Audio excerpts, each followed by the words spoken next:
Hello, everyone. Welcome to Hardcore Metal Detecting Radio. I'm Derek Asklar, and Craig Talley's on the line there. We'll be hosting the show tonight. And we're going to talk a little bit about, everything metal detecting, Craig. We've been kind of on a roll lately, it seems like, with unmasking and target, separation, that kind of thing. It's just because, Craig's using the Equinox, and he just got the new, 6-inch coil, Craig? I think you just got that, and I've been using the Simplex, and it has an 11-inch coil. But man, we were just very impressed with these machines, especially for those people getting into the hobby, or even really any relic hunter or coin hunter or whatever. This new technology has really been it's impressed me a lot. I actually I have a ton of footage, Craig, that I've been trying to sort out and get it put into videos, and I really. I don't want to cut too much out, but of course, videos, you want to keep them like 10 minutes or whatever, all these little rules, but I'm ready to start putting up 30-minute videos.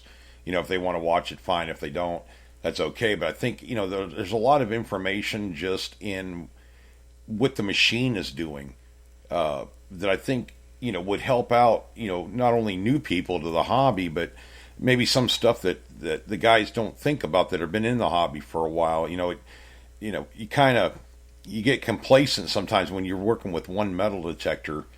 Like I work with the Blistil for 3 or 4 years now, and I know that thing backwards and forwards, and I know what it does, and I can kind of tell people what to listen for.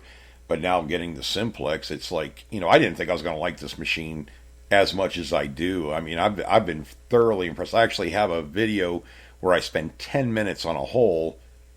I'm getting a signal in it, and and I'm pulling out nail after nail after nail, but I can still hear that one good signal in that hole, and that just thoroughly impressed me so much that it could separate out between all the the square nails and round nails and chunks of little like burned up or cast iron and stuff like that. And then I pull out a pocket watch cover, in the bottom of this thing. And most of my targets, have been, 10 and 11 inches deep. And, they're not really that big surface areas wise. It's just kind of shocking the heck out of me because I just, we've reached that other level. It's changing very quickly. Not that the other machines aren't good. They all find you stuff, but for these machines that are relatively, I will say under $1,000, usually, right at I guess you could say at the $800 mark, you start to get into machines that weren't, not that they weren't good, but the performance is not as high. Of course, AT Pros and stuff like that, people, they're one of the best selling machines. They do find you stuff. I've owned them too and everything. We don't beat up machines here at all because they all have their place in the arsenal. But usually when you wanted a top notch machine, you had to put the money out there. I mean, you're looking at, whether you're looking at Blistil, which was, $1,300 at one time, then, like Deus and CTX 3030 and E-Track and White Spectrum V3. And, we're talking machines that are all, like $1,200 or more. But you can get now with the new technology, you're able to get a lot of these, the performance of a good metal detector in a lower price. And, that's making a big difference. I think there's a lot of people interested in these machines, especially the Equinox. I mean, even a 600, 800, whatever, it doesn't matter. They're very good at target separation. It just it kind of shocked me a little bit. I expected it out of the Equinox after seeing you use it, Craig, but I didn't expect to see it in the Simplex. I mean, I expected to see a relatively good machine along the lines of, just below an AT Pro kind of thing, Craig, for the price. But I'll tell you what, I'm actually enjoying using the machine a lot more than I thought I would. I went out the other day and I dug the heck out of stuff. I mean, I probably dug at least 100 holes, and most of them the targets were over 8 inches down in the ground. And now they are quieter. That's one thing I did notice. As you get deeper on these targets, you may not get VDI numbers, but it's giving you that tone, that dig me tone, And if you stick with it, you're going to find non-ferrous is very good about discriminating ferrous and non-ferrous. Which, for those of you who don't know, ferrous is your irons, and then non-ferrous is your copper, brass, lead, silver, gold, that kind of thing is non-ferrous items. It's very good about separating out as far as the target signals, not the VDI. I don't count on the VDIs, but if you're getting a good tone, it's a tweak or a spit or whatever, but it's a high pitch one. I'm learning that you just dig it. There's something down there that is non-ferrous, or it wouldn't be giving you that signal. And it's kind of like what you're doing with the Equinox, Craig. You're kind of getting in there and really being methodical, but I've seen, I don't know how many targets you're digging that aren't non-ferrous. With that 6-inch coil, you're kind of getting in there and you're hearing a tweak or something to make you want to dig. I mean, on average? It's like a couple weeks ago, I was going along the front fence, and right along the chain link fence is just a row of coins, probably 100 feet long, in my yard. And I probably dug over it, at least 100 coins along there. Right. And, all kinds of other stuff too, but anyway, I went the other week. I went in there and I went with the Mind Lab first. I dug every signal, even if it read up at all. I dug it, and I dug probably 15 or 18 of these steel bottle caps with the Mind Lab with the big coil.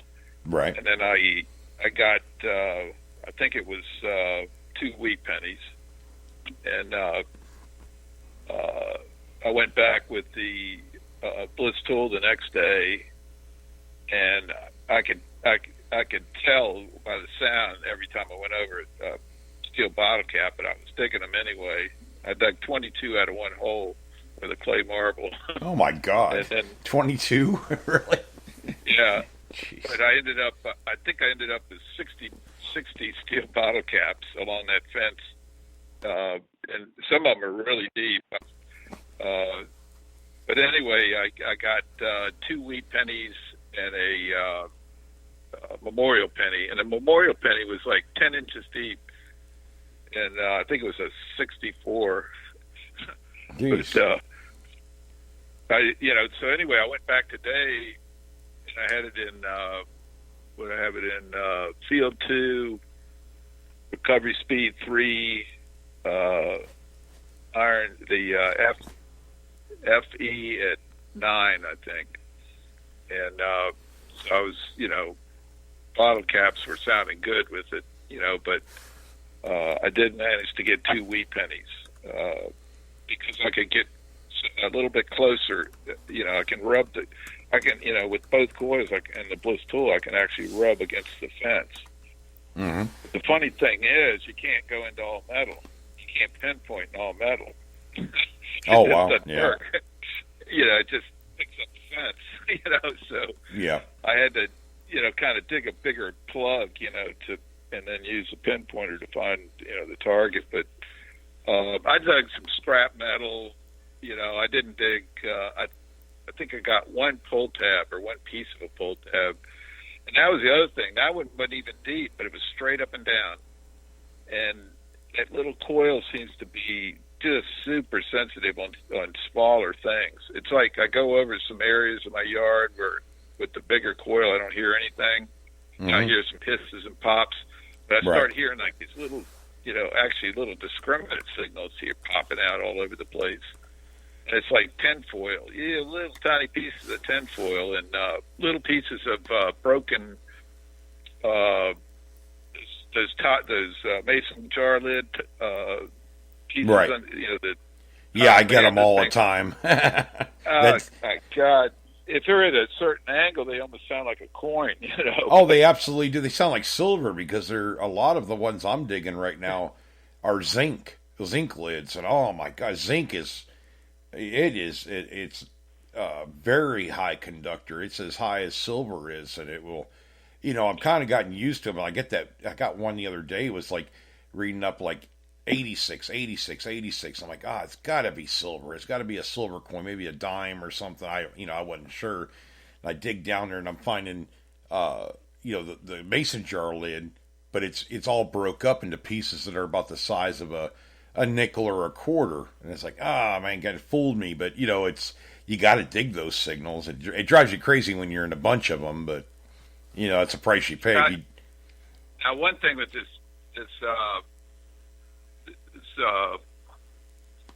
coil, it doesn't seem to get into the. Oh, you lost your train of thought, brother. Oh, I just dropped you out. You just dropped off, brother. Call me back. Yeah, I think what it was getting at is with the 6-inch coil. There he is.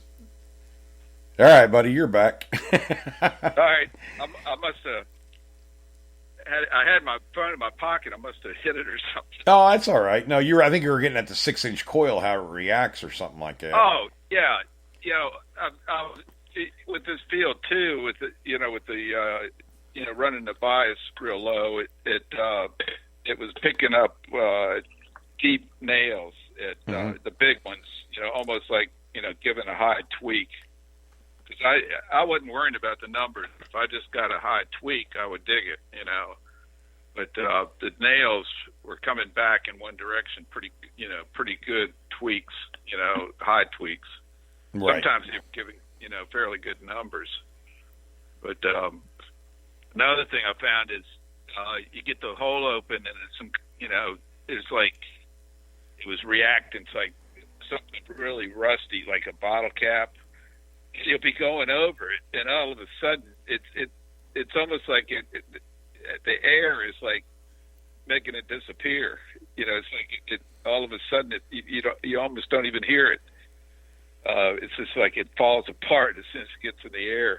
Right. But it'll actually give a repeatable signal in both directions when you lower the bias like that. Mm-hmm. But I figure, I'm going to get all that junk out of the ground and then go over it with the Bliss tool and the Equinox again. Yeah, cleaned it up. And see if I can, all those nails out. I probably pulled at least 100 nails out of the ground today. And I was only out there about an hour. It floored me the amount of nails that I have dug. When I'm getting a good signal, Craig, or there's a tweak in there. And I pulled out, I don't even know how many nails. There's so many. I got a handful of them, and I kept on digging. And then it turned out to be a pocket watch cover, and it was, every bit of 12 to 13 inches down in the ground. And we're talking a $250 metal detector. I've never had one. I've had a lot of machines that were like under $400 that I wanted to try. This is probably the best one I've ever come across. This machine reacts like.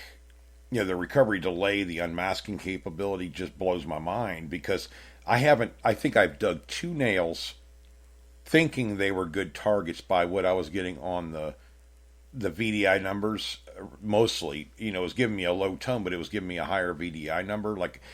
I dug 2 there. I think there were one was a 10 penny or 12 penny spike and the other one was a 20 penny spike. And they're newer, within the last 30 years. But I haven't dug, other than that, I haven't dug any nails thinking they were good targets. And all the cast iron I've dug, that's really kind of prompted me to dig lower on the VDI scale.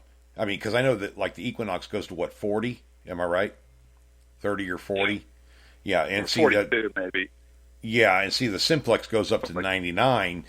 The one thing that's kind of been making me scratch my doggone head because I can't wrap my mind around it is why 12 gauge shotgun shells, 12, whatever, Georgia buttons, whatever you want to call them, the old paper rounds, they say number 12, NO 12, it'd be a number 12. It's pre-1935 round. Anything that says, 12 gauge GA is usually after that. Some of them come in banging at 20, banging at 30, banging at 40. And then you have some that bounce the whole gamut, up to 70 on the VDI scale, but you're still getting a solid signal on them. I can't figure, because I've never had a metal detector that didn't lock onto them at a certain, maybe a four number span either way on the VDI thing, on as far as seeing it on the screen. The simplex is, when it's jumping between 20 and 50, that it's more than likely going to be a shotgun shell. I just can't wrap my mind around what I'm hearing. I guess there's so much nuance that I've only been out with this machine like it's probably the alloys and the yeah, and they're probably not always the same. They're probably, the older they were, they were much different than they are nowadays. They weren't, probably weren't all the, they didn't measure the same. I understand that. When they made the brass, but like with the Whites machines, they lock on. AT Pro pretty much locks on. I'm trying to think. Bliss Tool bangs it. I was digging shotgun shells 15, 16, 17 inches down in the ground regularly. This machine, it's like nearly every target I'm digging, even in my videos, you see me take a scoop out. That's about a 7-inch plug that I'm popping, and then I'm taking another scoop out. And then in my recent videos, when I turned down the iron volume down to 1 bar, because they don't have numbers, it's just pretty much bars on there. I turned it down to 1 bar, about off, and I've turned up the sensitivity to 3/4. I had it at full, then I moved it down to 3/4 because, I just didn't think I needed it, and I was getting a little bit of interference. But some of these targets, I'm taking 3, 4, 5 scoops out of the ground before I get to the target, and it's mixed in with other stuff. And it's a virgin site too. I have to say that I need to take this to another. I may do that tomorrow morning. I may take it to a site that I've already hunted, and just do a video, just let you all see what it'll do in a place that I've already hunted. And if I'm getting more signals, what they are and everything. Now, I will deal with can slaw. You're not going to get around that with this machine. You got to dig it. When you're getting anything above a 20, you got to dig with this machine. Below that, you can kind of walk on them. But if it's locking on, I dig it. Craig and I both found that some of this stuff, as it gets deeper into the ground, will read a lower VDI number. And when I pop a plug, the first plug, the VDI number will come up a little bit more. You got to dig those. Those are dig me signals all day long, and if you're walking on those, you're walking on good targets. But it just that the machine, it's a difference between being a coin shooter and a relic hunter. Coin shooters. I know a lot of guys that are after silver. That's what they want. They're looking for those numbers that are above 78 or 70 or whatever. Well, not with the Equinox, but those high conductors. And that's all well and good. If that's what they're after, hey, God bless them, go get it all. But with relic hunting, you get a lot of stuff that you never even thought you never even thought about digging. I have some stuff now that I haven't even posted up that, shoot, I didn't even know it was on my bucket list, Craig. I never really thought about digging something like that, like the rocking horse. I'm almost 99% sure I dug a cast iron rocking horse. May have been a pull behind toy, or it could have been an actual rocking horse, a miniature one. Probably, I'm going to say 1900 and 1920, only because I think it's older, but I just haven't found a photo or something that I can match it up to, concrete wise. And I'm dealing with a site that really in the last 40 years, 30 to 40 years, really, I'm not digging anything from that era. It's all before 1930 or before, clear back. And it's never been hunted with a metal detector. I can't imagine anybody passing on these targets I've been digging because they just stand out so much. Matter of fact, John told me today that he drug the pasture. Was it yesterday?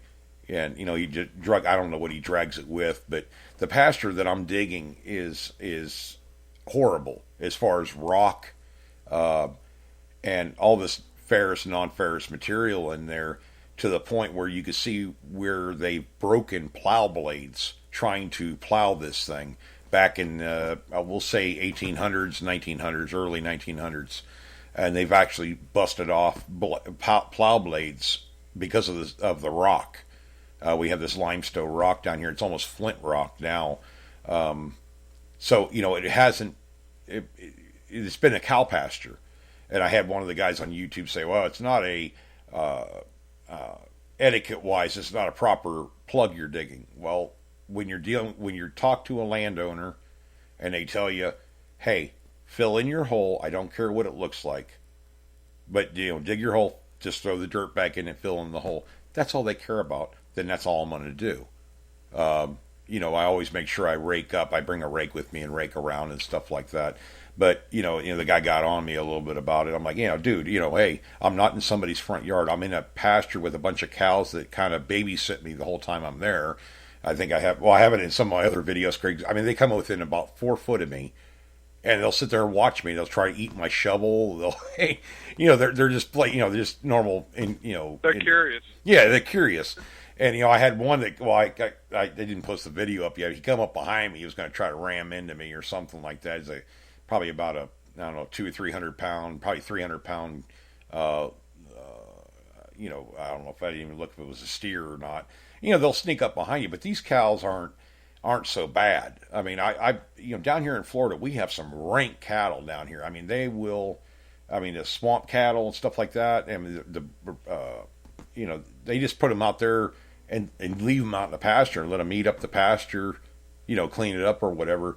And some of these things, we got Brahmas, Coriani calves, cows, we got Longhorns, we got, some of these breeds are a lot more aggressive than others. And there's some that when I hunt over here by the Toll Bridge property, I don't turn my back on them. I mean, I've seen them ram trucks, pickup trucks. They think, they'll come over and ram them. They're not bashful at all. I haven't had any problems myself with them, but I don't turn my back on them. These cows over there, I mean, John, he says I can't remember what breed they are. They're pretty much an Angus mix or something like that. They're not so bad, but there's certain, when you're in certain places, you got to know what you're dealing with. I mean, I deal with wild hogs, coyotes. You think Central Florida, we have palm trees and sand and sandy beaches. But when you get into Central Florida, I mean, it's a wild, pretty wild out here when you get out in the woods and stuff like that. You don't, bobcats, we have panthers, we have bears, we have, a whole gamut of, critters and insects that will pretty much hurt you, black widows or whatever you want to brown recluses, everything else. It's not like they're coming at you. I've never been bitten by any of them, not to mention the rattlesnakes and the, alligators, water moccasins, the whole gamut of stuff down here. But it's a tropical environment. You pretty much, once you hunt down here for a little bit, you know what to kind of look for. I mean, Mark Hoover come out and hunt with me out in the middle of Croom, which is, he was kind of wondering where I was dragging him to because I had Mike Miller and they were following me. And he goes, all I know is we're going down these dirt roads that didn't even look like they were roads, and we're going miles back into the woods right there. And you just don't. I think a lot of people up north don't think about Florida being, that wild. But there is places around, not to mention the forest and stuff like that where you can get lost back there. And, we're out there digging Seminole Indian bullets and all this other stuff out there, and but there's I don't know what they call them, a pack or a herd or whatever. We right where I live out here now, I probably have at least, right now about 30 to 40 coyotes, more than 60 wild hogs, and they're all around, but they don't bother you. I mean, if you go looking for trouble and you taunt them, they're going to get you, but you don't take your eyes off them. Put it that way. I've carried a gun with me for,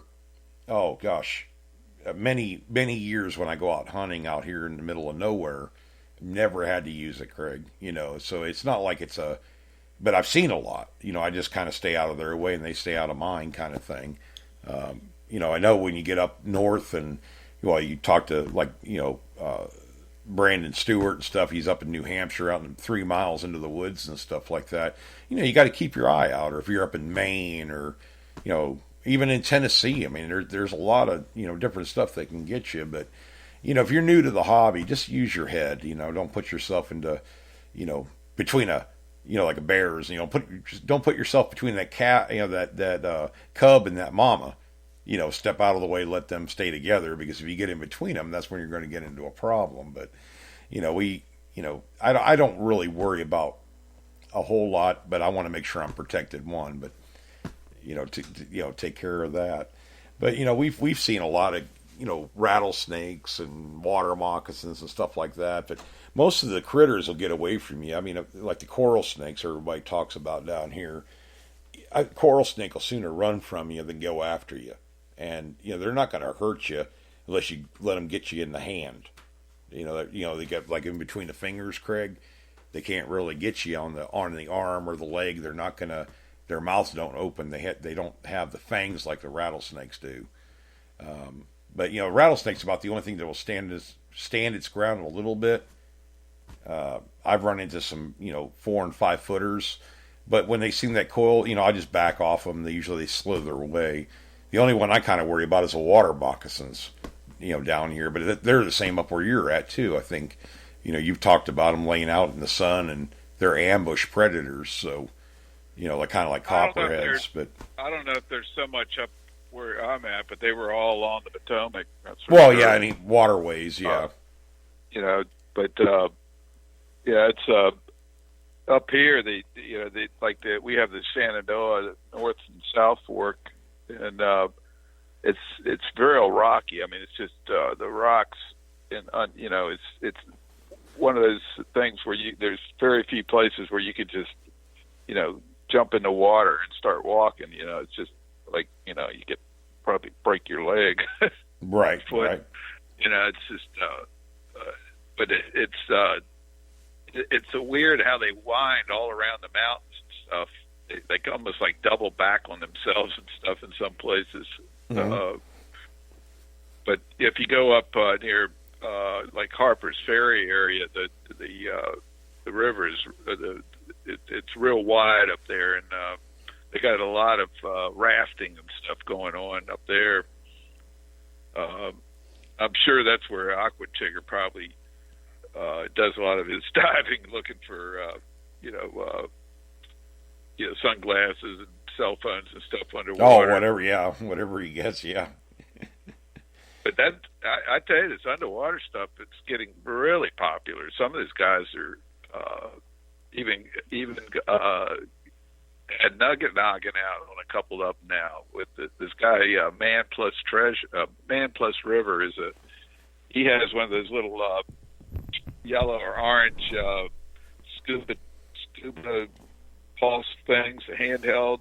Oh yeah.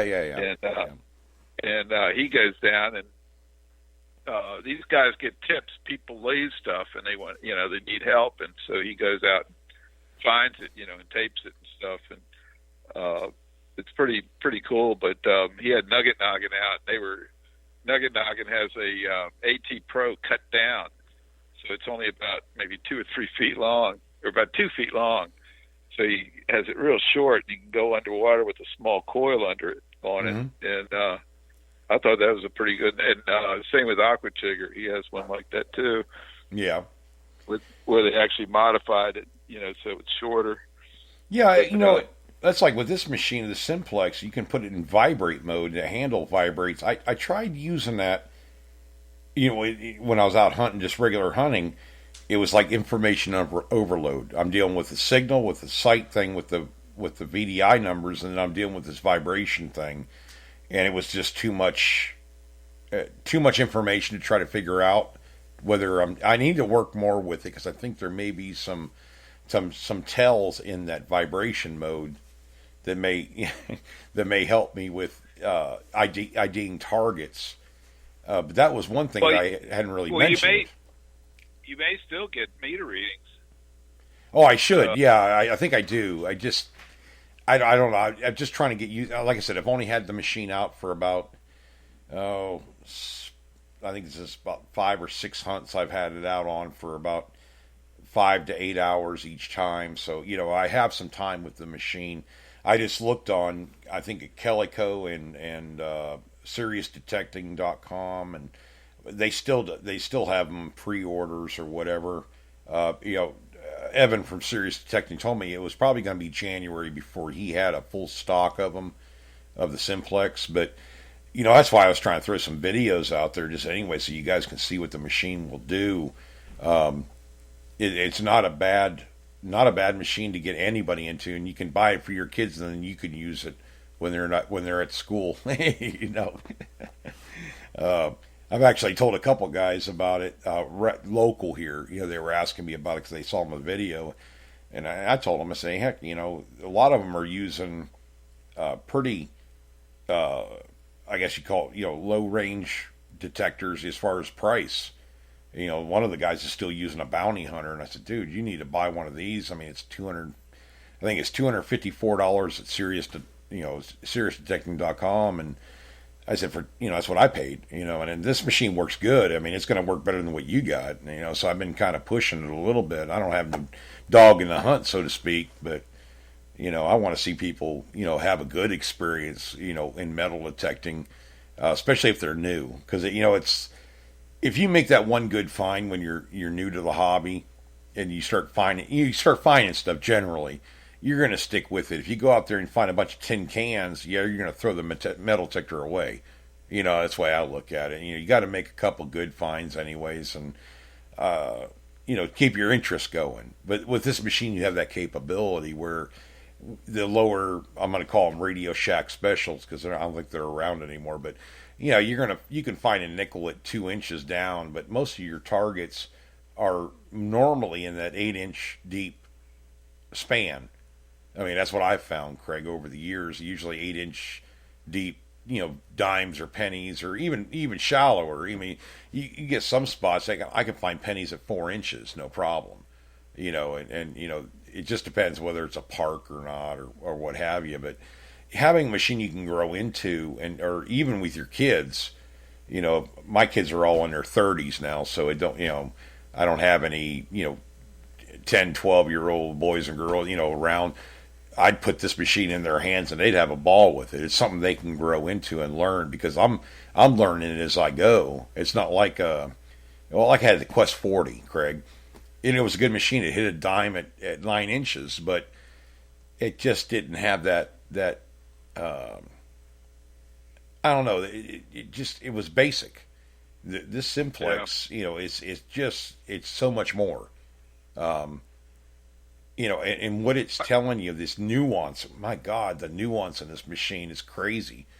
I put out, I don't know, 3 or 4 videos. I have more. It takes so long to upload them. I haven't uploaded them yet. But I mean, crazy, weird signals. But it's usually something good. The only thing that's kind of got me baffled a little bit is how quiet it can get on signals. Like a deep, we'll say a dime-sized target at 10 inches. I mean, it's picking it up, but it's so quiet. You almost have to wear headphones with this machine. That's one thing I would suggest more than anything. Spend the extra money and get the one with the wireless headphones. It's gonna help you out quite a bit. I kind of know what I'm listening for, and I can hear the breaks in the threshold with just the speaker. But if I wasn't making a video, I would be using headphones, so I'm kind of more sensitive to it. So, plus you probably hear even more nuances, with the headphones on. Oh, absolutely, yeah. And it's kind of like, same as the Equinox, Craig. I mean, I know I've heard your videos, and when you're going over a target or something like that, I can hear what you're explaining or whatever. I mean, a lot of times you just have the actual target that you found, but on the ones that you have been using the Equinox and you have that tone in there, you can hear it. Sometimes I take my headphones off and use put my iPhone real close to them, so you can hear the target that way. But right. I posted up. I just saw this new detector. I'm not sure where it's from, but it's called Alpha 20, and it looks just like an Equinox, except for the meter part. What's it called? Alpha 20. Yeah, ALFA. But okay. I'm assuming it's maybe from Ukraine or Turkey, probably. But I don't know for sure, but I don't see any other, identifying stuff on it. But it looks just like the Simplex or the Equinox as far as it's got the same cell phone setup in the middle with just a straight shaft. It looks more like the Equinox, and it's the only difference is the box is a little bit more squarish, where the screen is, but and the control panel is set up slightly different, a little bit more simple. But this is what I'm seeing. I think everything is going to go this way now. I mean, it's no holding it back. Nobody wants a big box on the end, or when you can put like everything into the size of a cell phone, and right. you have and they had the batteries in the handle. I think that's going to be standardized from now on. That's what, who wants a heavy machine? Like I always say, it's like, it's so nice to have, it's like with the 6-inch coil on the Equinox with the carbon fiber shaft. I can right. grab that thing with one hand and hold it upright and swing it over the hole. When I'm sitting on the ground, Mm-hmm. the pinpoint. You can't do that with the big coil. It's just too heavy, and you can't do that with the Bliss tool. You have to do it two-handed almost, to get it. But it's just I think wait till they. This is just the first round. We only had these, this kind of technology for since the Deus came out. Now it's jumping. Everybody's going to be starting to do it. Otherwise, right. They're going to fall behind. I mean, I don't know how you can do it with the old technology, which you're doing now with what they're doing, with these chips. The chips make the difference. I mean, they're so much faster. You can do so many more processes. Oh, absolutely. It's like Apple's doing like 1 trillion processes a second. It's incredible. It's hard to imagine. That what if they can do down the road 100 trillion a second and actually ID this stuff within 99%. Oh yeah, that's the thing that's going to make a big. When somebody can come up with the technology to have a totally accurate or within reason totally accurate VDI system that can actually tell even in deep targets, because with VDIs, the screen part of it, regardless whether it's numbers or if analysis screens or whatever else, they're only good to a certain depth, and usually it's 5-6 inches, Craig, is when it's really totally accurate, and then after that it's kind of a hit or miss, is what I've found in the past. Even with the Simplex, I'm getting targets that are 8, 9, 10 inches down that I have no VDI number at all. I just have a solid, repeatable signal, high tone. I'm going to dig it because it's going to be something non-ferrous. That's what that's what you're after. You got to, you got to do it. It's like today. I got a signal with the 6-inch coil, and it was. I think it was maybe 6 inches deep, maybe 5.5 inches deep, and it was reading 22 solid. I couldn't swing the other way because of the fence. It was right up against the fence. But when I got it out of the hole, I got all excited because I couldn't see it, and it was reading 25, which is silver dime. So it turned out to be a wheat penny. One of the later ones. Like in the 40s, I think.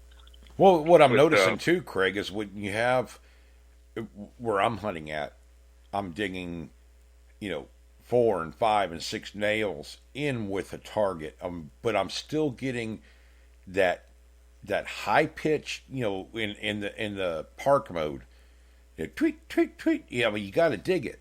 It's just something in there. And the machine hasn't let me down yet. I've always seemed to find non-ferrous in that hole. But when you have so many iron things laying, even difference between regular iron, steel, stainless steel, whatever, when you have these different targets in the hole, God knows what the VDI number is going to be. It's going to be all over the place because it can't pick out just one of those things because they're laying on top of each other almost. So you got to go by sound anyway. So, but when you're looking at the VDIs, the way they jump, I can remember when I used the AT Pro. If I had one that was jumping from like, I don't know, 10 to 30, I didn't really worry so much about it. But when I had one that was jumping from 10 to 60, I dig it. If I was hunting by VDI numbers. With the Simplex, it seems to be more or less 5 or 6 numbers either way. That's not really bad odds. I mean, I've probably I've been a 50-50 hunter with this machine. I dig just about every good sounding repeatable target, and I'd say 50-60% of the time it is something that I would consider a good relic. That's pretty good odds every other hole. Where I've had, even with the Bliss tool, I've dug 10 bad targets and get one good one, but it's really good what I find. I'm kind of hunting the classic marginal targets, Craig, and that's kind of a thing of a past anymore. With these newer machines, there's some kind of non-ferrous in there, and even with the Equinox, it's like you're going to dig something good, or not good, but I mean non-ferrous wise. You don't want to dig a nail, but if you're digging a piece of copper, brass, silver, gold, whatever, even if it isn't anything with a marking on it or anything considered good, it's still non-ferrous, and that's pretty much what most people are after. You'd be surprised, a lot of you that getting into the hobby, what you're going to dig up. You just have no idea. I dig stuff that's so corroded, so messed up, I don't even know for weeks what I have found until I get in there and clean it. And then it turns out to be something pretty cool, and Craig's done it before. I mean, that's what it's about. You don't get rid of anything until you're absolutely positively sure it is nothing that other than a piece of junk. I keep everything, absolutely keep everything until you're positive, because you'll throw stuff away and you'll kick yourself in the butt. Craig and I have both done it. I know that several, Bill Marsh has probably done it, and Earl's done it. I'm sure of being up in Virginia. We got all these guys on chat right now. They'll tell you, keep it until you're doggone sure, because you'll throw something away and kick yourself in the butt. So, it's like somebody said something. I said the main thing is keep anything brass. Brass, copper. For start, most of the lead you can tell it's a bullet. Oh yeah, even if you're a newbie. Yep. So you're not too. You're going to probably keep most lead that and resembles buttons, a bullet or something, but. Well, like buttons, but, yeah. I mean, buttons can read really low. I mean, you can't walk on those targets if they're ringing out to you. Think about it like this: you get a good signal, it's standing out, got good modulation. Even though it's a 10 or a 15, dig it, because if anything else, you're getting it out of the way. There might be something directly underneath it that you didn't hear. You come back next time, and all of a sudden you get a signal right by the hole. I mean, the halo comes back, and that's the way it usually works for me. I will, dig something. Even in this pasture, seen the videos, you can see my dig holes where I dug before, because the grass is all messed up or there's dirt on the ground. I'm right next to where I dug before. You know me, when I stand up and start metal detecting again, I scan right to either left or right of the hole. And then I start, actually walking forward and scanning. Why would I come back, a week later and find something 7 inches to the left of a hole? That doesn't make any sense. I didn't get a signal before. Why is there one there now? Because the halo came back or whatever, the ground settled, and you'll find more stuff. With the Equinox, but using a different program, I come back right over the same area, and for some reason, like I was finding that a field doesn't seem to discriminate quite as well, but it seems to be pulling out more targets than the park ones do. I don't know. I'm still, I go out every day and just, tweak the thing and try a new setting. Today I was in field 2, and I was doing pretty good in it, but I was digging quite a few nails, that were sounding, halfway decent. But I tried to go out today, Craig. I woke up at 9:30 this morning. I said, "Oh crap, I didn't get out." I wanted to go out detecting today, but shoot, we had a late night and did a big fish dinner out at the post, and I was like, ah. So I told Pauline, I said, "We're not doing nothing on Sunday, are we?" She said, "No." I said, "Okay, I'll be out in the field hunting because I just haven't had the time. It's driving me crazy. I have a place to hunt. Actually, I have 4 places to hunt right now, and I was actually thinking about giving Mark Hoover and maybe Michael Boyles or somebody call and say, "Hey, come on over here and hunt with me. Got a good spot." But it's a permission hunt, and I'm like, I don't want to. You get some landowners, and this is weird. If you get a good place to hunt, you get permission to hunt a place. You get that feeling about the person where they're okay with you hunting there, but if you start bringing friends, it becomes a bothersome to them, and you might lose that permission. That's the kind of thing I'm dealing with John. I'm like, I'm getting that feeling I shouldn't invite anybody else out there, Craig. But I wouldn't mind having Mark or one of those guys coming out to hunt with me just so they could see what I'm talking about. This place has great potential. I mean, it's got the history. So I had this guy I've been talking to for years, and he, he's been hunting a long time. Pretty much a white sky most of his life, and then he got the equinox, and now he's totally hooked on the equinox. But he had a great spot down in I think it was Fredericksburg in a huge camp area, with I think 200 acres or something, and he was bringing some people in, and one guy insisted that he wanted to bring this celebrity digger in. So he was asking me about it, and I said, "Man, I wouldn't do it." I said, "You got to protect your spot." Well, yeah. I said, I said, what'll happen is that guy will probably come back and try to get on the spot. I said, "That's the way this hobby is, it." And but the other guy kept pressuring him, and the guy did go back, and then the landowner got mad, and. It almost ruined the whole deal, and then he calls me and says, "Oh man," he goes, "You were right." And I go, it's kind of human nature, it's like, I said, it was your spot. It wasn't that other guy's spot, even though and he pressured you into, bringing this celebrity guy in. I said, at the end of the day, I don't care about celebrities. I just care about digging. It's fine to meet people and stuff like that, but he's not going to reciprocate. Those guys aren't going to reciprocate because they really can't, Right. So, but well, I'm just looking at it from a landowner's standpoint. It's like you get that feeling about certain landowners. It's like with the Tollbridge property. I mean, this guy, he's well to do. He's got a lot of property around Florida. I've gotten to know him. I've created kind of a relationship with him, and he knows I'm not out there to rob him blind or anything like that. It's hard to you get that impression of people like he's very much into having people come out. Whatever you think. If you trust him, that's what he tells me. If you trust him, bring him out there. That's fine, no problem. But then you get the other side of the coin where you have some people that they're nice enough to let you come out there. They think it's neat what you're finding, but they trust you. They don't know anybody else, so you don't want to create that friction.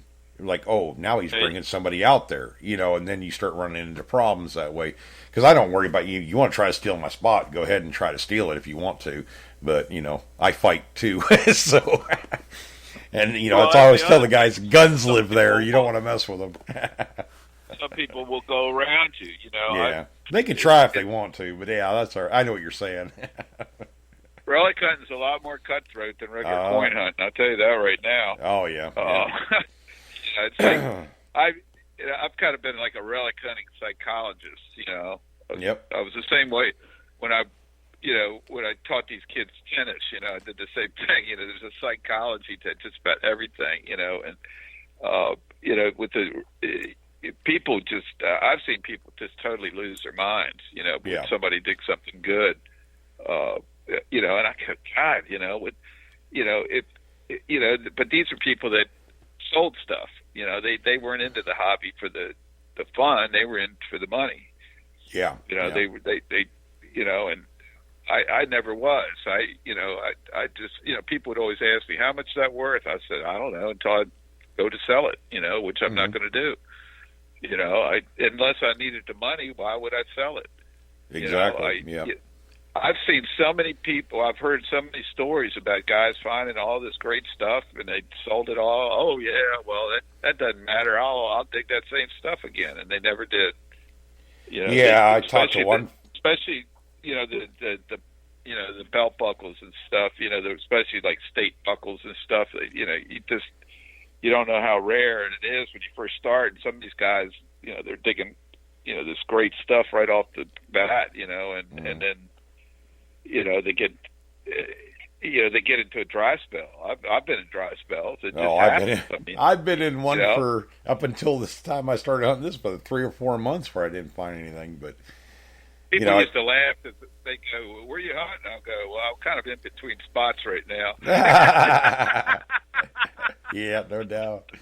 Well, I got one buddy, Craig. Well, you know who I'm talking about, but I mean, he sold his collection of Civil War artifacts, stuff that he's found over the last 25 years.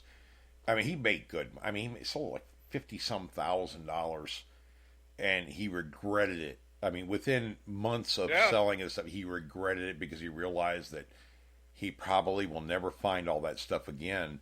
It's just not that it's not out there to find, but to find it now, it's not like it was 20 years ago. God, you used to be able to pick the stuff up off the ground just about 20 years ago. Now it's we're like tough. 30 and 40 years ago. Well, yeah. It's I mean, the other thing is the spots are limited now because of progress and construction, roads and buildings. It's like people go, about Northern Virginia. I said Northern Virginia is basically concrete now. The only open places are parks, and you can't hunt those, and most of it have been scraped anyway, so it's not worth it. Well, up until I have these properties now, Craig, I'm 85 to 90% of the properties that I was hunting 10 years ago are gone. There's no sense even going in there. They got them paved over, buildings put in, and I live in a small town. I don't live in some big city area or anything. It's just progress is kicking my butt. I had all these great spots, and they've changed hands on ownership, and they're putting parking garages in and parking lots and buildings, and I was getting pretty doggone depressed about 2 years ago. I mean, I was like, God, where do I go? And trying to get permissions on some of these properties, it's tough because we're talking old school money. I mean, they don't trust. I mean, it's hard. Even though I live here, you got to get to know these landowners. I mean, you just can't knock on their door and say, "Hey, can I hunt on your property, or can I see what I can find?" They're very skeptical. I mean, there's places that Pauline got permission, my wife got permission on that. Yeah, it's okay if you hunt it, but nobody else. And I respect that. I don't go on her permissions at all. And it's a respect thing. It's etiquette. But once you find somebody and get them to trust you, and you don't do anything wrong on their property, you always leave it cleaner than what you found it. Get all the iron out there. Tell them what you're finding.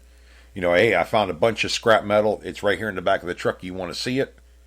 And see if you want it. I show John all the time. Every time I dig stuff, this is what I found. Is you want any of this stuff? He goes, "Oh no, man, you just keep it. I think it's pretty cool what you're finding. And you're cleaning up my pasture." I mean, I made a friend right there. We were friends already, but still, he's already talking to the neighbors about letting me hunt their property. You treat people right, they're going to treat you right. And that's the way this hobby pretty much has always been. You have a few bad apples out there, but and I've heard of I've had situations where they want all the stuff. I just want to find it. I mean, that's what in my mental state. I said, I want to find it. I want to get a photo of it. I want to get a video of it. And if they want it, if they really want it, I'll let them have it. You know, if they say, "Hey, I really want that," I'll give it to them, even if it's a $20 gold piece. It'd break my heart, but you know, it's a deal that you make with them. You know, you don't want to lose that spot because you might find another one there, or they may turn, you know, talk to a friend and turn you on to a newer spot. You know, it's just that kind of environment we're in right now. This is I call it, well, Craig, you'd call it too, gold fever. The landowner thinks, oh my God, what are they going to find on my property? They're going to make millions. Well, no, it doesn't happen. It happens 1% of the time where you actually make a fantastic kind of a find where you find a catch of coins, or you know, some old Spanish stuff or whatever, depending what state you're in. You know, some really good stuff. It doesn't happen every day. You know, you got to really hunt hard. I mean, you're going to dig a lot of junk before you get treasure. That's just, you know, just the nature of the hobby. If it was easy, everybody'd be doing it. You know, I think that, you know, we watch a lot of these shows on TV and stuff like that, Oak Island and Expedition Unknown and this and that. And the other thing, I watch a lot of these different shows, and what I come to figure out is, you know what, like in Florida, the Spanish have been here since 1535 at least, and they were here for 200 years or better. There's got to be Spanish treasure here around somewhere. They didn't, you know, there's stuff around. There's relics to be found. It's just that it's tough to find them. You know, I've had found Spanish stuff before. I have friends that have found Spanish armor, swords, and everything else. And you know, anybody who lives down here, I think, like, you know, I know Michael Boyles lives down here, and Dwight Collins, Ryan Robinson, Mark Hoover. You know, I'm trying to think of a few other ones. Greg Pompano and everything. You know, we found stuff down here, or we know people that have. It's around to find. It's just not going to be easy. You know, a lot of stuff's been paved over and everything. But when you do find a spot, be selective of what you tell people. You know, I think, Craig, you and probably say what. Some of it's already been built over now. Well, yeah, that's true. But you got to be selective. You find something really good, you know, keep it in the back of your mind. Do I really want to tell people about this? Or do I want to give them the location? Do I? And not to be negative, but I mean, there are people out there that will seek you out. You know, you find a jar full of coins, you know. I've had people follow me. I know other people that have had people follow them. You know, people who are really pull some sneaky stuff. Oh, you know, in this hobby. You know, the good thing is, you know, most of the people I know, you know, that I've been hunting with for, you know, most of my life, you know, we're all pretty much in the same boat. We do it for fun. Yeah. You know, it's friendly competition, you know, but, you know, like, hey, I got this, you didn't get anything, you know, and stuff like that. But it's all, you know, it's just, you know, in fun, you know, but, you know, it's a competitive hobby. I mean, everybody wants to get that best thing or get the most coins or the best silver coin, or it's friendly competition. It's friendly competition. Yeah. Is the way I look at it. You know, if it becomes unfriendly, then you're not in it for the right thing. You know, nobody's. You know, I always kind of got frustrated because just because a metal detector, okay, 75% of a metal detector is a person using it. You can have the best damn metal detector in the world. If you don't know how to use it right, it might as well be a Radio Shack special. You know, you got to understand it. For somebody to go out there and find a $60,000 ring their first hunt, it doesn't make them golden. It doesn't make them a legend. It doesn't make, you know, you were lucky. You got your coil over something. That's awesome, and I think it's great. But you know, we there's not the limelight. You know, I mean, I guess people that in the hobby understand that, but people outside of the hobby don't. I've seen some guys that. Well, you've hunted with them, Craig. I mean, they don't know what the hell they're talking about, but they made one good find in their life, and they're riding it forever. You know, that's not about the hobby. I mean, well, there's the skill that you get with the detector, and then there's just plain luck. I mean, you know, there's a lot of luck. The luck fact. You know, most people that have been hunting for a while, you know, they're just worried about the luck factor because they already got they know what they're doing, you know, right, metal detector. You know, especially if you're, you know, hardcore at it, you know. Yep. But you know, it's just, it's total luck. I mean, some people. I had a friend, Howard, that he just got his coil would be off the ground. He'd be swinging in an arc, just talking trash the whole time, and then all of a sudden he'd everybody else would be digging bullets and buttons. He wouldn't be digging nothing. He'd be complaining and stuff too. But I'm still going to get this. Now I'm going to get this. I'm the best metal detectorist you ever seen. All of a sudden he digs a belt buckle right in front of everybody. That drives you nuts. It's like, and what the hell? And it happened a lot, know, but some people are lucky. Some people are just flat out lucky. Yeah. Well, I mean, one time I was, with him, and we go down this trail, and I dig 2 reals in a row. Right. And he didn't get squat the whole day. And I think I got a few flat buttons also, but, he was really upset that day, and I said, well, I guess it was my day for luck, and, but that's a factor. I mean, that, it just happens. I mean, I don't know if it's fate or if it's supposed to happen or, what. I mean, you can't really just say. There seems to be people that, I tell people I'm good at hunting, but I don't really have that luck that some people have, that I've been with, Right. There's been 2 or 3 people that I've seen that just seem to have luck, I don't know. And you can still learn from them, though, Craig. I mean, as I see, like Scotty D on here saying, I've never had a hunting partner, not sure if that's a good or bad.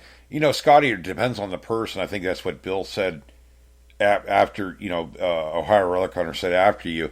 It really depends on the person. I've had a lot of good people that I've hunted with. I enjoy hunting with people, but I also enjoy that other part where I'm out in the middle of nowhere by myself. I mean, it's a mental thing. It's a stress reliever. I don't know. It helps me. I'm focused just on metal. I'm focused on the beep, and I'm in my own little world. There's something to be said for that. But on the same aspect, if I go hunting with Craig or Mark Hoover or Mike Miller or Bill Marsh or whatever, it's a different. It's different, but it's still fun. You just got to be careful who you're hunting with. I mean, Craig and I have been involved with, hunting with people, and to be honest with you, I'll never hunt with them again. I mean, there's certain people I just will not hunt with because we'll just say that we're not like-minded. It's just like anything else. But most of the people, I'd say, good 95% of the people I'd hunt with every day. I've met a lot of people in metal detecting, because of this hobby. Across the U.S. and even into other countries too, but and always had good experience. It's funny how that works. We're so like-minded, but there are bad apples, or not. I wouldn't say bad apples, Craig. What would you call them? They're in it for a different reason. Well, there's a thing on the internet now on a lot of the YouTube channels called bottom feeders. Yeah, trolls, whatever. Well, it's like they see you're out in a big field, and you're finding stuff, and they're way over there, and all of a sudden they're right next to you. Well, that's me, Craig. When you find something good, I'm always coming. What did you find, Craig? I'm starting to metal detect. We're bottom feeders. Hey, you got this 100-acre field, and you're way over there. Now you got to be right next to me, And it's so close that the metal detector is interfering with the other guy's metal detector, So. Yeah. Well, I never forget when you were at the CWPPO. I did that one time. A guy did that to me, and he started getting interference, and I just moved straight for him. It just drove him away with my detector, with the interference. I did that with the Blissful one time. He goes, man, I'm doing it on purpose. Get the heck out of here. Yeah. I just flipped that turbo mode on the Bliss tool and just walk right up to them, and he just beep, beep, beep, beep, and they walk away. Yeah. But I never forget when you were at the CWPPO back in, I think it was 2017 or something like that, or 14. I can't remember now. God, I've been to so many hunts. But it's like you see Craig up there hunting around the old tavern. All of a sudden there's 40 people that are hunting around the tavern too. It's like, oh my God, Craig swarmed. And of course, I had to walk in there too. I was one of the guilty ones. What are you finding, Craig? Oh, I found this, this, and this. Okay, and I'm starting to metal detect, and he's like giving me that dirty look. Or when you find Well, that actually, that seated Liberty half or whatever it was. Yeah, I found that Indian head, and then I found a little turquoise Indian silver ring, Right. and then people saw me digging, and they weren't getting any signals, and I think right about then is when I met Evan. Yeah, Evan was hunting with that Deus right there. Yep, Mm-hmm. I remember that. And so we got to talking, and after about half an hour, it was like that place that swarmed, and then everybody left, and gone around to the front. That's when we went around to the front, and we were hunting up there. But it got to be where it just, after about an hour, it was like groups of us were just kind of sitting around talking, for a while. That was the great thing about that hunt. It wasn't so much, finding stuff. It was just meeting all those guys, and there was a lot of great hunters all over the Yeah, all over the place. this Bill country. just told us, called Bill. Yeah, come on over and hunt. Bill's letting us go on his permissions, and it was me and you and Mark Hoover, Mike Miller, and a few other guys, Rusty Fawcett, and a few other. And Bill's just like, come on over and hunt. I mean, that's the way I am too. You come down here to Florida, give me a call. Hell, you can hunt my property if you want to, or I'll take you out to some other spot. It don't matter. I mean, that's just the way we are. But there's just be careful. Just be careful. I mean, most of the guys and gals in this hobby, we're all pretty cool. We're all like-minded, but you always have that one nutcase that get in there, and we've all had that experience. I mean, me and Craig have been, I don't know, I've even had death threats from a few people. I'm like, give me a break, our buddy, right, Craig? So, Yeah. You run into a few people, let them, just let it slide off and go on to the next, let it go, in other words. But most of the time, we have a blast. I mean, I've had Mark Hoover over a couple different times, and Mike Miller and Tom Jones and all those guys down at Paul Hill, a lot of the guys in Florida and stuff like that. Matter of fact, I'm going to I got in on that Florida Hunt 6, I think it is, that Greg Pompano puts on. Or that club does. I don't even know where it's at right now. I haven't even looked at the internet or Facebook to see where it's going to be located at. But that's going to be in February sometime. Hell, I'm taking the Simplex, Craig. I might bring the Bliss tool, but I think I'm going to bring the Simplex to see how it does.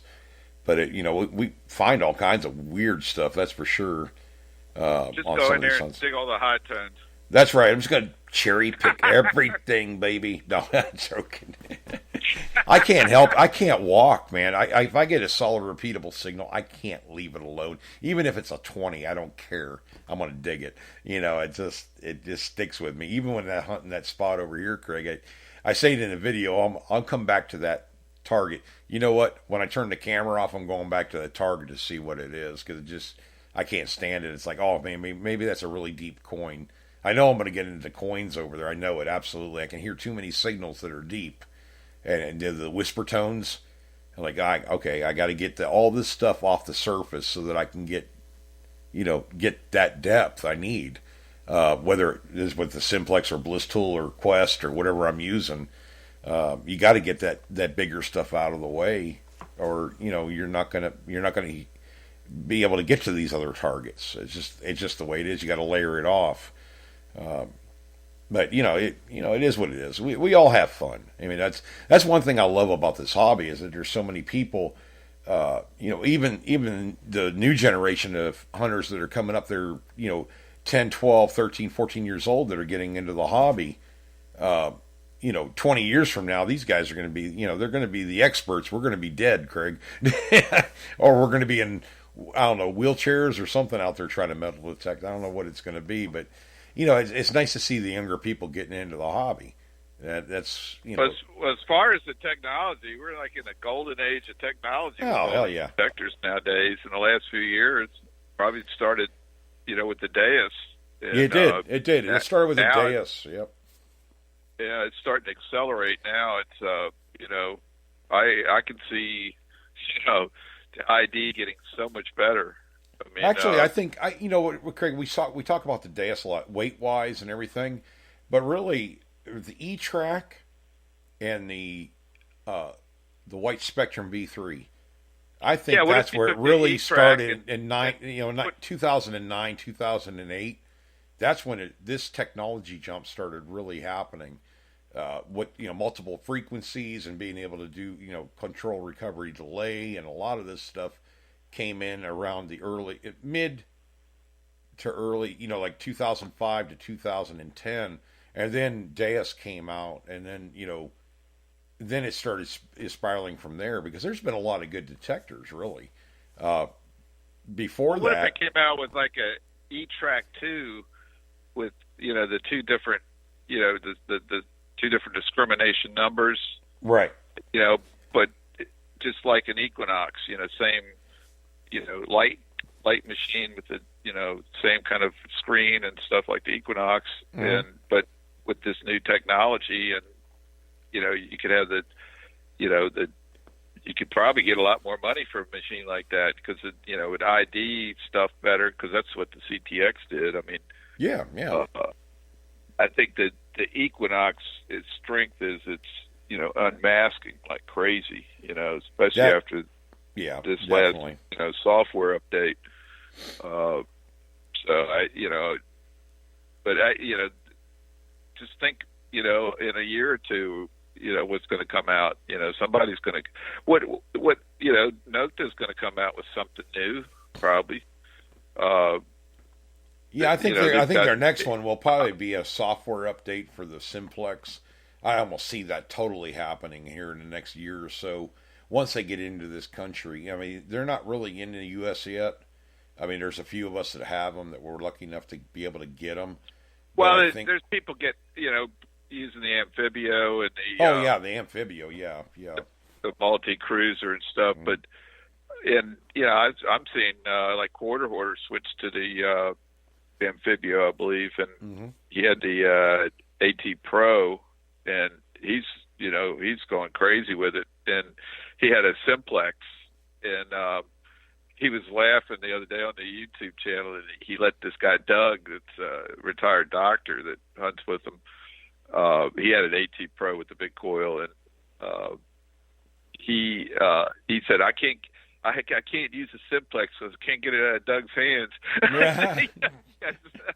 And it really doesn't matter. I mean, it's like Craig and I say, it depends on, it's not a bad thing to have more than one metal detector. It's in your arsenal. I mean, God, I mean, I have, like the Blistool. I mean, Blistool metal detector, absolutely the best VLF non-screen machine, sound machine that I've ever owned. That machine can hit a silver dollar at 31 inches in the ground, no problem. It's just you got to know the machine or whatever. But it's like I don't turn my nose up at a White's MXT. I don't turn my nose up because all those machines will find you stuff. It's good to have them in your arsenal because it depends on what area you're hunting, what type of ground it is, whether it's water, salt water, or whatever. These machines will find you stuff. It's not, we don't ever beat up machines because you can have I started out with like a bounty hunter, God, the bottom of the line, we're talking $100 machine. That's what I started out with 20 years ago or whatever it was. And, I still found stuff with it. It just, I was finding, a nickel at 3 inches was a good target. I mean, it wasn't anything great. But it just built me up to the next metal detector, and I wanted something better and better and better. And now it's like, it's not about the money you spend. It's the performance of the metal detector, what it can do for you. I can sacrifice some things, but there's other things I won't sacrifice. As far as performance, of the machine. I don't care what it looks like. I don't care how much it weighs. If it finds me something. If it's going to do it better and it's going to unmask and has good recovery delay, I don't care if it's pink and purple and weighs 4 pounds. I'll use it if it's going to be better than what I'm already using.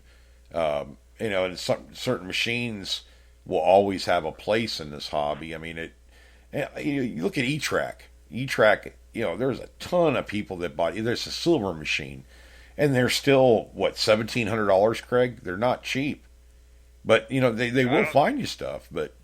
It's it's from what I'm hearing, a lot of people were selling the CTXs and going Oh to yeah. the.